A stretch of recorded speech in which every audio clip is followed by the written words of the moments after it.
Welcome to the Thinkydoers podcast. Thinkydoers are those of us drawn to deep work, where thinking is working, but we don't stop there. We're compelled to move the work from insight to idea, through the messy middle, to find courage and confidence to put our thoughts into action.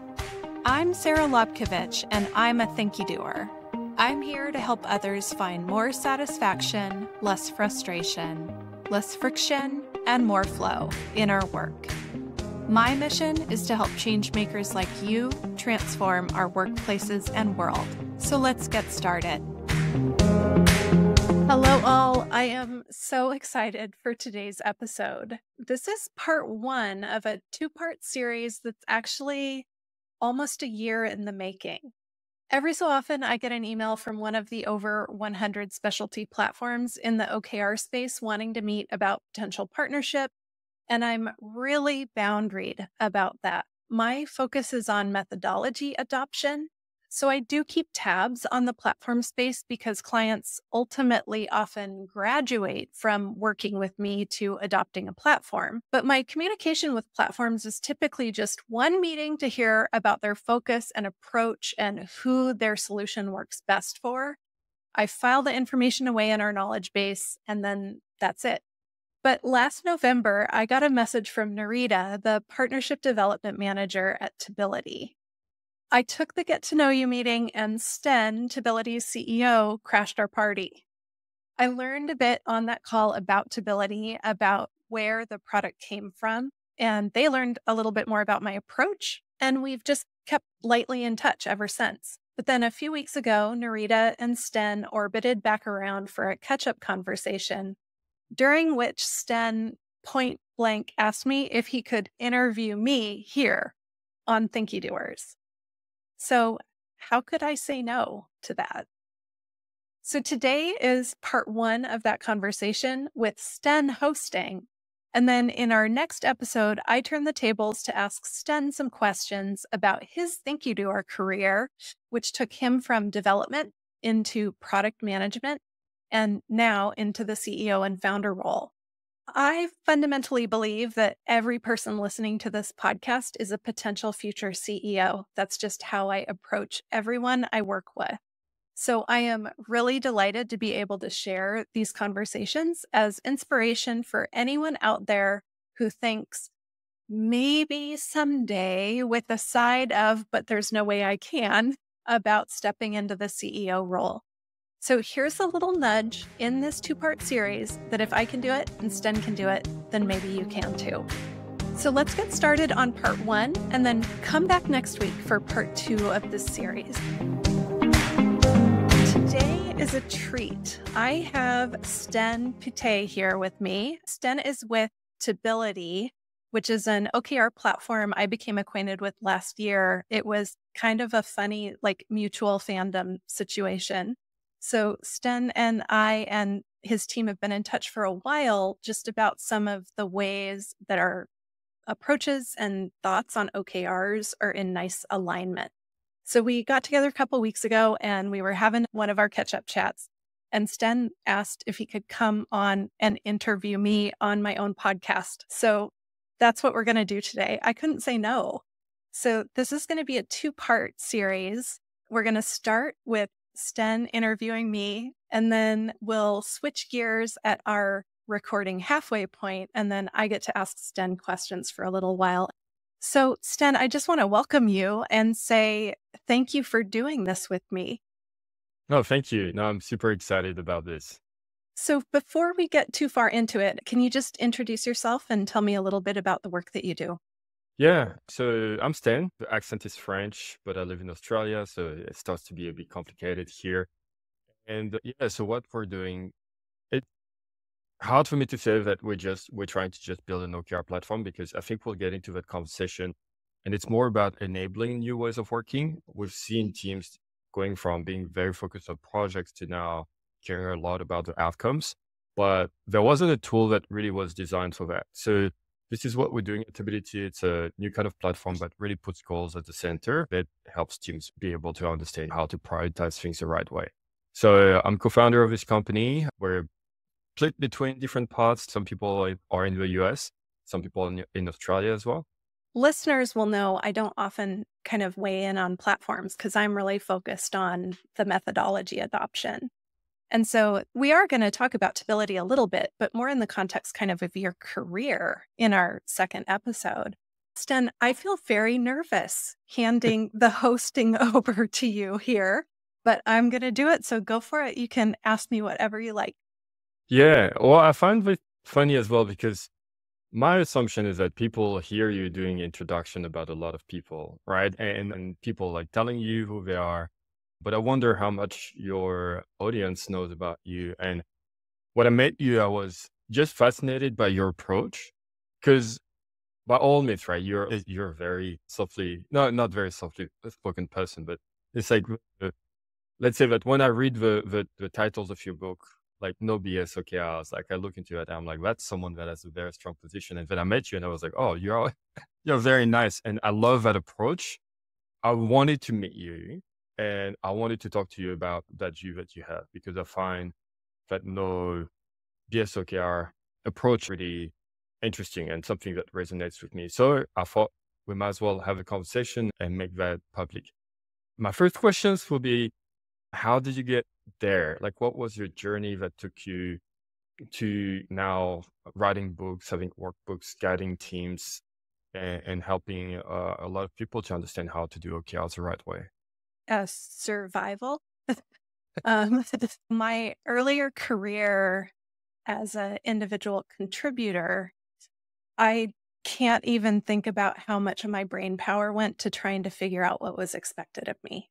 My whole life as an individual contributor was trying to learn how to read minds because I don't know if some people can figure out what's expected or if some people are less sensitive to that. And so they just kind of work to their inner compass. But I really struggled to understand what was expected.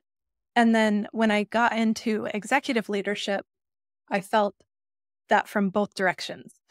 So I had reports who needed to know what was expected of them. And I had leaders whose expectations I was trying to decipher. And being in that compression zone was just supremely challenging. And I don't like to do things not well. So I want to figure out how to do things well. And for me, I had to figure out how to be in that compression zone between leaders with unclear expectations and staff with really high needs for expectation clarity. And I started experimenting with just setting measurable goals for myself. And at first, it was quantifying activity. The one that I will always remember is I wrote a goal that 100% of the slides I built would be reusable because I'm a strategist. So we build all these slides and then they wind up on the cutting room floor after the pitch, and then you start it all over again. And I was just burned out on that labor waste. So I set a goal that 100% of my slides would be frameworks or something I could reuse. And I did that and it changed everything.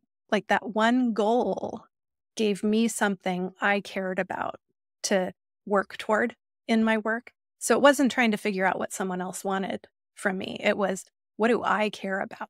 And then write the goals about that. And then experimenting with goals like that for myself, and then experimenting with goals like that communicated to my team, experimenting with communicating those goals upward to say, hey, leader, here's what I think is expected. Are we aligned? That just helped me connect all those dots that used to be mind reading. And that was in 2016. I didn't really realize OKRs were a thing until afterward. And so once I finally came across Measure What Matters and read up on OKRs, then it's just been all OKRs from there. And that, for me, there's a few things that I find fascinating in that story. So it seems that it was something that you were looking for, like that sense of meaning, right, in as a Mhm. worker or individual contributor in a company. Is that something that today you think is happening as well with everyone, or do you think that that meaning happens more at the exec level versus as an individual contributor level? I work with very large groups in very large organizations. I also work with people in small organizations and solos, but what it means is I get to observe people at massive scale and observe human behavior at really broad scale in workplaces. And I think there's a lot of variability within all the cohorts. So it's like every cohort has a bell curve. There are individual contributors who just want to show up and check the box and collect their paycheck and go home, and there's nothing wrong with that. And there are other individual contributors who are wired for, I got to make this better. I got to make this better, and the folks who are really goal oriented as opposed to task oriented. And it's the same thing in executive leadership. With every leadership team I work with, there's always that bell curve. There's someone really visionary and strategic. There's someone very focused on, I just want to check the box and go home, and then there's people in the middle. And the senior most leader can be anywhere on that bell curve. So yeah, I don't see differences in level. It's more just, I'm fascinated by that difference in wiring and behavior that I see around people who just want to do the thing and check the box and go home. And that's really satisfying. And then people like me who are never satisfied, who just always have to try and make it better, because it takes both types for anything to really happen. So there's not a good or bad, but building ways for those two types to understand each other, that's one of the things that OKRs are really good at. That's really good for me because I think this is something that we see a lot where it's easy to push OKRs when people are bought into that. But I think like in the company, you can see, as you said, it's a bell curve at both level. And we see oftentimes, from my experience, leadership understands really well like the value in it. But for individual contributors, it becomes a bit of convincing Yeah. activity. Yeah. So I see from the methodology side, when I work with clients who are implementing platforms, I encourage them to not adopt a platform until people are banging down their door for it. Because if they implement OKRs well and implement the methodology well, then people will get on board and then they will want to use a platform. And so it's so much easier for you guys on the platform side if instead of imposing a platform to start, we show what are the benefits of OKRs and get Yeah, people I really fully support that. excited. Yeah, because then it makes methodology adoption so much smoother and it makes platform adoption so much smoother. So if I understand your journey, right? So you were an individual contributor that really was trying to find meaning in the work. And then you become an executive that was trying to do the same. And so, as I understand it, you build your own goal setting system to start with. And then OKRs came to you, but there were multiple goal setting framework available at the Mm. time. So what made OKRs more appealing than other approaches that are around? That's a fun question. So I think partly I was an executive leader when I first read Measure What Matters. So, like most executive leaders, I read Measure What Matters and I got very excited about OKRs. And then I sat down to try to work with them and was like, oh my gosh, what do we do? By then, I was working in an environment where I'd kind of become known as the goal person. And so, in the consulting company that I went to, the minute I left my last agency to go consulting side, I had demand for OKRs. So there were clients who were working with OKRs and baffled by how to do it. So it was kind of market driven. It was definitely a practice shortcut for me to discover or to have someone hand me a copy of Measure What Matters. And then I think even then I saw the potential of what I thought we could do with OKRs, even if Measure What Matters didn't answer all the questions about how. So I started working with clients and honestly learning and figuring it out, this is weird because I'm not a wing it person. I'm a like, learn it, do your homework, do it well. But there was just something in me in those early 6 or 9 months where I was like, well, if I'm going to learn this, it's not like there's a guidebook. It's not like there's a manual that tells me how to do it right. So I'm going to have to wing it. And so I did that in the early days and then got enough real life, like, we get to see it every day. Like we get to see Yeah. people adopting every day. And so watching what was hard, watching what was beneficial, watching where the skepticism or the resistance was, all of that observation informed the way that I work with OKRs now. But so, yeah, and could you talk a little bit more about that? Because in its essence, right, OKRs, objectives, key results. There's only two things. It should be simple.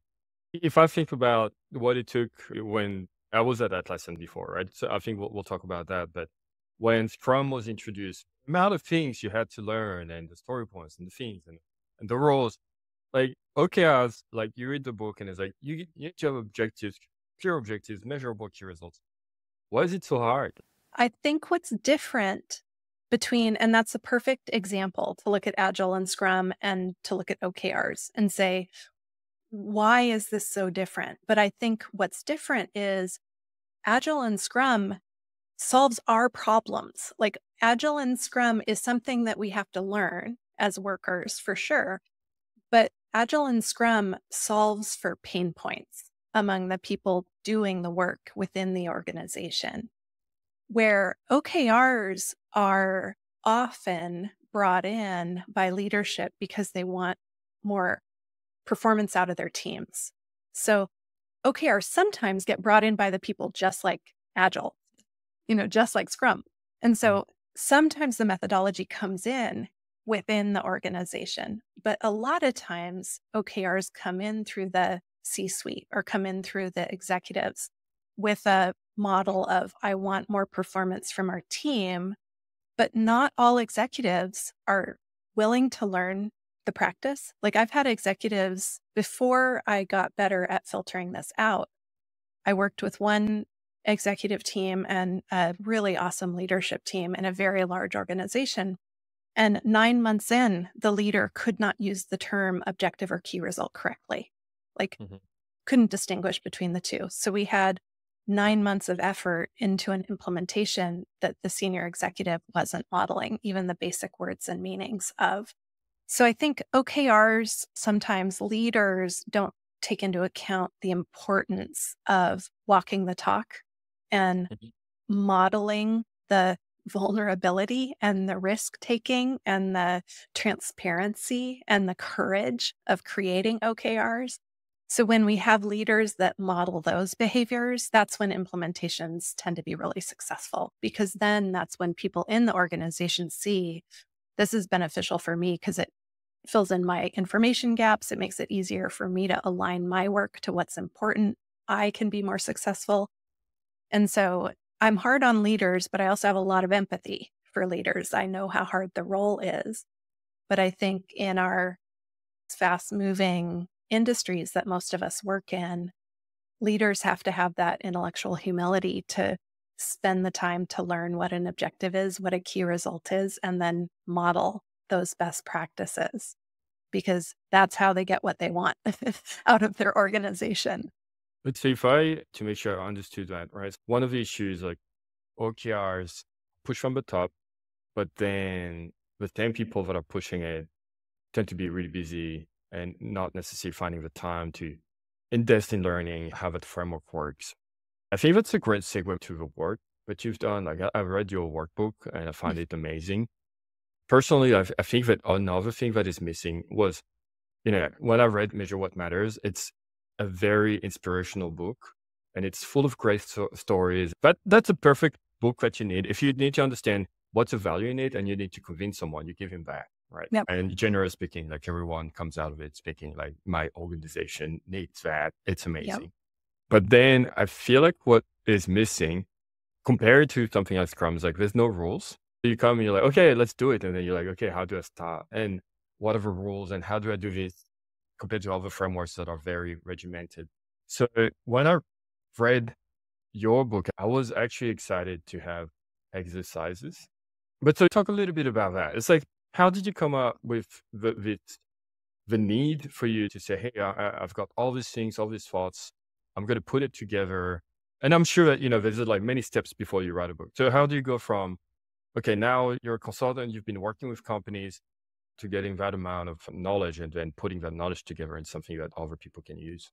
I can't remember when I started thinking and building in frameworks. Like it was in my creative agency days. I remember building some frameworks there, but I didn't start thinking of OKRs as a framework that needed building until I took some training in OKRs, and it was a course where there were experts that talked at the room for chunks of time. And then we broke up and did hypothetical role plays to practice skills with OKRs. And hypothetical role plays are my kryptonite because it's hard enough for me to practice something that's new without imagining a scenario. So as an instructor and a learner, those hypothetical role plays are really hard for me. And I was really dedicated to learning OKRs, but I found that learning experience just so baffling. Like it was very discouraging for me, even though I'd been working with OKRs for a couple years at that point. And so at the end of that class, I sat down and I got out a piece of paper and I made my own one sheet, like my own cheat sheet of Mhm. what I learned there. And building my own cheat sheet became like the core of my approach. And then what people needed in addition to that cheat sheet became the next layer of information and the next layer of information. And so the workbook that you mentioned it's hard to say it's a short, sweet OKRs workbook because it's still 50 pages. But I had a hard time making the decision about where to stop. I wanted it to be a simple, useful way for anyone, even if they've never heard of an OKR before, to sit down and have support and scaffolding to walk through the steps of OKR creation for the first time.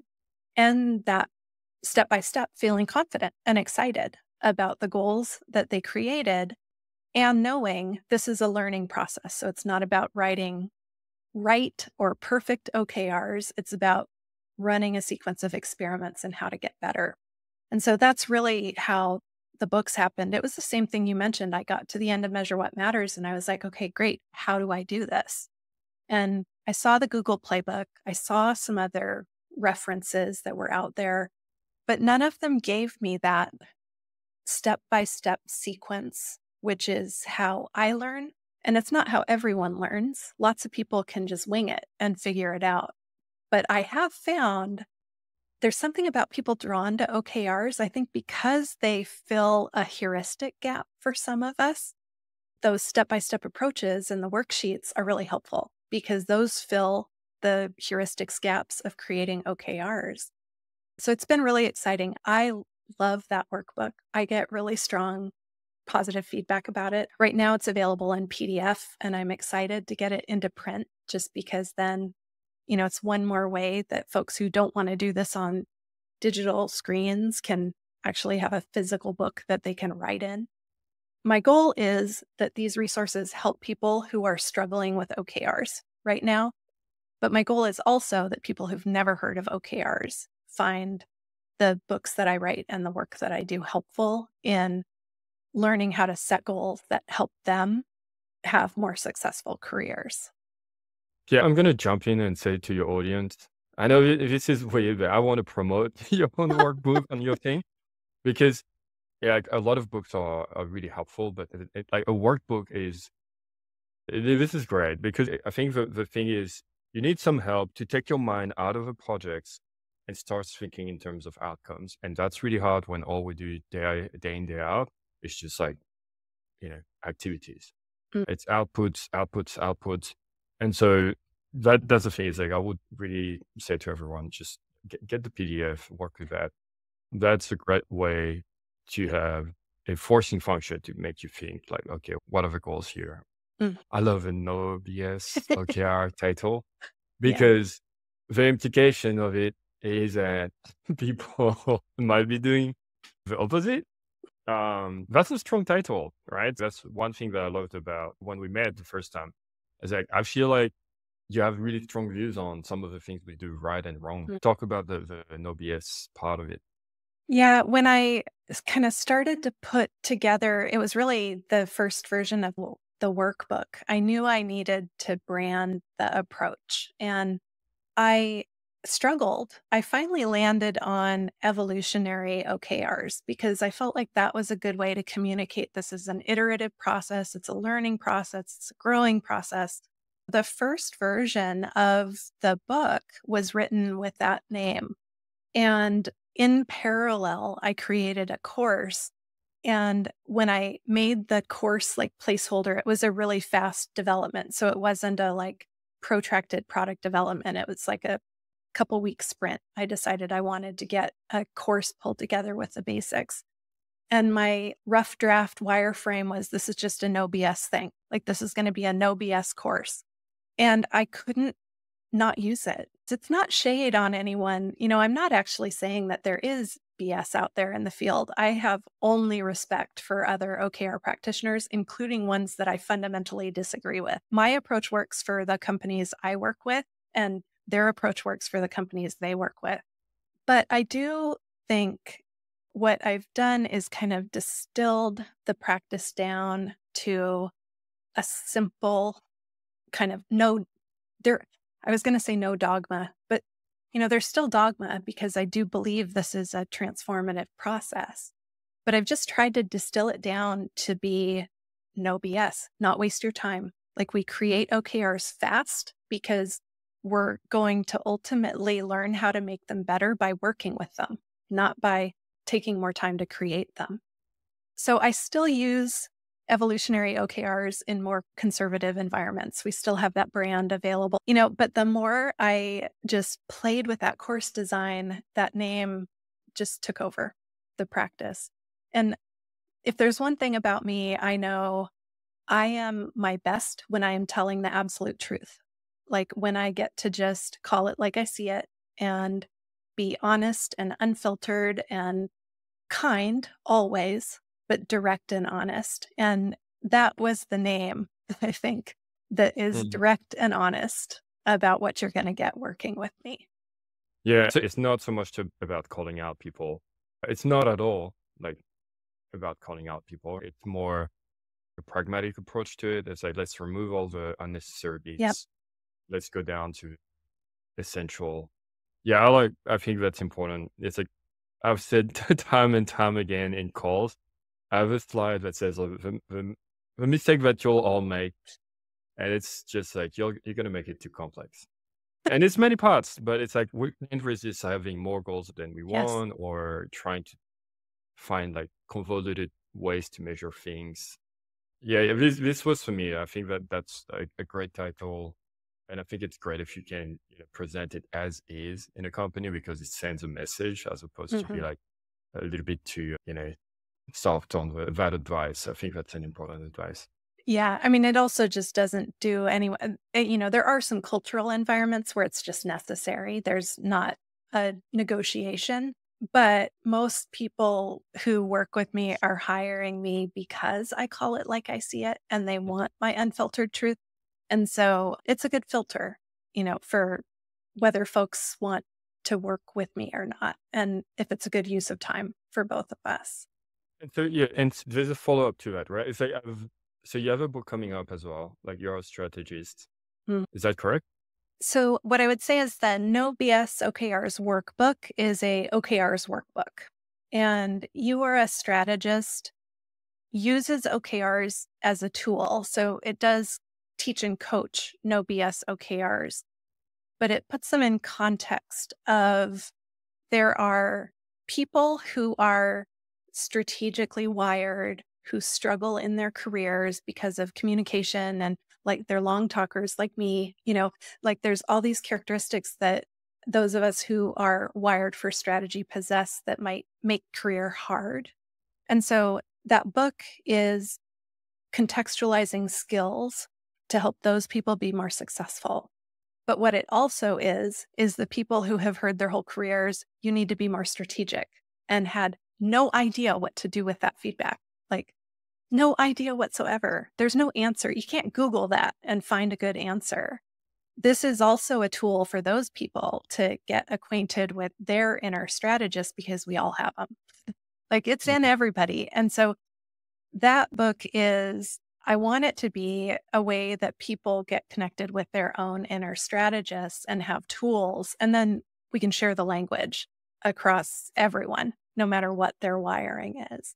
So it's a bit of a passion project. So it does really rely on OKRs. And there are a couple chapters that are technical on OKR implementation for practitioners, because I couldn't stop myself. But it is intended to be accessible to anyone, including people who might never have considered OKRs before. Yeah, as I said, I'm fascinated by all the things you do. Once again, I think everybody should get that workbook. And I'm really excited to read your Strategist book when it comes out as well. The first time we met, like as we started the conversation, I wanted to save those questions for a moment like this, because I think it would help a lot of people to understand as well why they should be doing OKRs or choose OKRs. Yeah, me too. I just thank you for suggesting it. This has been so much fun. That's it for part 1. You'll find links to the resources we discussed in the show notes at findrc.co/pod. And then don't forget, come back next week for my interview with Sten about his career journey in product from a mid-sized startup through that startup's growth surge and ultimately into the role that he's in now. Thank you for joining and listening. I really can't wait to hear from you about what in this episode resonated, so I would love to hear your feedback. Also, don't forget to subscribe to our newsletter at findrc.co/newsletter so you can hear about everything happening all at once before the general public. If there's anything I said today that you have questions about, you can find me at Sara Lobkovich pretty much everywhere. I'm pretty sure I'm the only one. You're always invited to contact me by email. The easiest one to spell is Sara, S-A-R-A, @thinkydoers.com.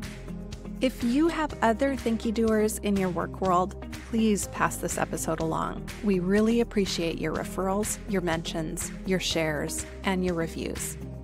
Thank you for tuning in today, and I look forward to hearing the questions this prompts for you.